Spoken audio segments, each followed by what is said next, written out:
बारिश के मौसम में प्याज के पकोड़े ना बने, ऐसा तो हो ही नहीं सकता दोस्तों। हाँ, लेकिन घर पर जो हम प्याज के पकोड़े बनाते हैं वो बिल्कुल बाजार जैसे नहीं बन पाते। मतलब बाहर से एकदम कुरकुरे हों और अंदर से सॉफ्ट हों। इस वीडियो में आप देखना दोस्तों कि आप कैसे बिल्कुल बाजार जैसे पकोड़े घर पर बना सकते हो, वो भी बहुत कम टाइम में। तो फिर देर किस बात की, चलो फिर शुरू करते हैं। अब प्याज के पकोड़े बनाने इतने सिंपल होते हैं कि मैं आपको बोलूँगा आप सबसे पहले तेल को गैस पर चढ़ाना और इसको हाई फ्लेम पर मत रखना, इसको आप मीडियम फ्लेम पर ही रखना। जब तक हमारा तेल गर्म होगा तब तक हमारी सारी कटिंग और चॉपिंग भी हो जाएगी। तो सबसे पहली चीज़ जो आपने ध्यान देनी है दोस्तों वो है कटिंग। प्याज की कटिंग आप कैसे करते हो ये बहुत मैटर करता है। मैंने कई बार ये चीज़ ट्राई करके देखी है। सबसे पहले आप प्याज को आधा काटना और इसका रूट जरूर निकालना। अब आप देखो ध्यान से, प्याज में ऐसे लाइंस जारी होती हैं, ये मेम्ब्रेन है प्याज का। क्या है कि अगर आप इस लाइन के अक्रॉस काटोगे, ऐसे काटोगे, तो प्याज अपना स्ट्रक्चर होल्ड करता है। अगर आप प्याज को ऐसे घुमाकर लेंथ वाइज काटोगे तो प्याज ज़्यादा स्वीटर होता है, अपना स्ट्रक्चर भी लूज़ करेगा, यानी कि पानी को भी रिलीज़ करेगा। तो ग्रेन्स के साथ मत काटना, अगेंस्ट द ग्रेन काटना, और तब आप देखना आपके प्याज के लंबे लंबे लच्छे भी होंगे और स्वाद भी काफ़ी अलग आएगा। ध्यान रहे इनको ज़्यादा मोटा मत काटना, थोड़ा पतला ही रखना, बिल्कुल ऐसे। अब प्याज में आपने 2 मिनट के लिए नमक लगा कर रखना है। मैं यहाँ पर कश्मीरी लाल मिर्च भी डाल देता हूँ ताकि रंग भी आ जाए प्याज में। आप यहाँ पर नमक को अच्छे से मिलाना और आप इसको सिर्फ 2 मिनट छोड़ना और फिर देखना आपके प्याज एकदम ढल जाएंगे। ये देखो आप, विदिन 2 मिनट्स ये सारा काम हो जाता है दोस्तों। और इतनी देर में आप यहाँ पर कटिंग चॉपिंग कर सकते हो। मैंने यहाँ पर 3 हरी मिर्चें ली हैं, इनको फाइनली चॉप कर दिया है। एकदम ताज़ा धनिया लिया है, इसको बिल्कुल फाइनली चॉप कर दिया है। अदरक और लहसुन भी मैंने यहाँ पर ली है। आप इनको चाहो तो घिस कर भी डाल सकते हो, कूट कर भी डाल सकते हो। मैं यहाँ पर इनको चॉप करके डाल रहा हूँ। लास्ट चीज़ जो आपको चाहिए दोस्तों वो है कड़ी पत्ता।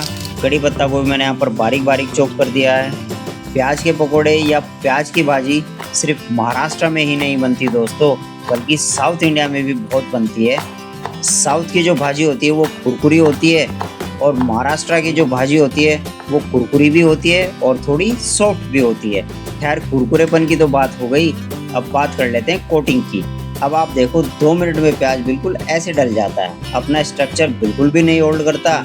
यही अगर आप इनको विद द ग्रेन्स काटते तो प्याज अपना स्ट्रक्चर हल्का सा होल्ड करता। मैं आपको यही सजेशन दूंगा कि इस स्टेज पर आप प्याज को थोड़ा सा निचोड़कर इनसे पानी निकाल देना, तो आपको एक्स्ट्रा पानी डालने की ज़रूरत नहीं पड़ेगी।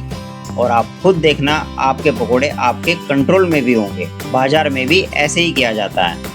मैंने यहाँ पर फ्लेवरिंग को डिवाइड करके रखा हुआ है। तो सबसे पहले कटा हुआ लहसुन, अदरक, हरी मिर्चें, धनिया और करी पत्ता डालना, इसे अच्छे से मिलाना। खड़े मसालों में मैंने यहाँ पर 1 चम्मच जीरा डाला है, आधा चम्मच अजवाइन, 1 टेबल स्पून भरकर धनिया के दाने, इनको क्रश करके डाला है। इनको भी आप अच्छे से मिलाना। और अब इस मसाले में आप यहाँ पर थोड़ी सी हल्दी डालना और थोड़ा सा लाल मिर्च पाउडर। बस फ्रेश चीज़ें डालनी है दोस्तों, तभी स्वाद एकदम बढ़िया आएगा। ज़्यादा मसाले डालने की आपको ज़रूरत नहीं है। अब बात कर लेते हैं कोटिंग की। तो याद रखना कि यहाँ पर आपको आटा लगाना है, बिल्कुल जैसे आटा मलते हैं ना, प्याज बिल्कुल वैसे करने हैं। सबसे पहले हर स्ट्रीट स्टाइल फूड का सीक्रेट है चावल का आटा यूज़ करना। आप यहाँ पर सबसे पहले आटा लगाना, क्योंकि अगर आप बेसन डायरेक्टली डालते हो तो वो ग्लू जैसा हो जाएगा और आपके जो पकोड़े हैं वो कम क्रिस्पी बनेंगे। पहले चावल का आटा लगाने से ये पहले फूलेगा और क्रिस्पीनेस देगा। मैंने यहाँ पर 1 कप बेसन डाला है और इसको बिल्कुल धीरे धीरे करके मिलाया है, ये नहीं कि सारा एक साथ डाल दिया है। आपने बेसन को मिलाना बिल्कुल ऐसे है जैसे आप आटा मलते हो अपने फिंगर से। फिंगर से पहले पहले आप मिलाना, जब ये एक बार जुड़ने लग जाए और सारा बेसन डल जाए तो बिल्कुल जैसे आटा मलते हैं ना, बिल्कुल वैसे करना। मुझे पता है आपने ये चीज़ नहीं देखी होगी, लेकिन बहुत इम्पोर्टेंट है ताकि हमारे जो पकोड़े की शेप है वो बिल्कुल परफेक्ट आए। हम शेप की बात कर रहे हैं तो वो शेप कैसे देते हैं, देखो सबसे पहले आप यहाँ पर एक बाउल में पानी डालकर रखना, बहुत काम आएगा हाथ साफ करने के लिए। दूसरी बात कि आपने इनको एकदम फटाफट बनाना है, ऐसा नहीं कि इनको रेस्ट देना है या थोड़ी देर आराम करना है। जितना आपका स्टार्च कम पानी पिएगा उतना ज़्यादा आपकी भज्जी कुरकुरी बनेगी। तो मैंने क्या किया है कि इसमें सबसे पहले थोड़ा सा गरम तेल डाला है। तेल हमारा गरम हो ही रहा था तो एक्स्ट्रा क्रिस्पीनेस देता है और आपकी हेल्प करेगा होल्ड करने में। तरीका यही है, आप अपने फिंगर्स का यूज़ करना शेप देने के लिए। आपको इसको घुमाना है और इसको गोल नहीं करना है, सिर्फ अपनी फिंगर से थोड़ा सा लेना और इसको डायरेक्टली ड्रॉप कर देना। आप खुद देखोगे ये जहाँ से फिंगर्स पकड़ रही हैं वहाँ से थोड़ा मोटा बनेगा और फिंगर्स के जो एंड हैं वहाँ पर इसके लच्छे निकल रहे हैं, क्योंकि लच्छे ढीले हैं तो वो एकदम क्रिस्पी बनेंगे। आपने ऐसे हल्के हाथ से उठाकर डायरेक्टली गरम तेल में ड्रॉप करना है। इसे दोस्तों मीडियम हाई फ्लेम पर फ्राई करना, लो फ्लेम पर मत करना। गरम तेल होगा तो ये ज़्यादा कड़क बनेंगे और करारे बनेंगे। वैसे भी इसमें ज़्यादा पानी नहीं है बेसन में, तो जब आप इसको गरम तेल में डालोगे तो ये ऑटोमेटिकली जल्दी पकेंगे।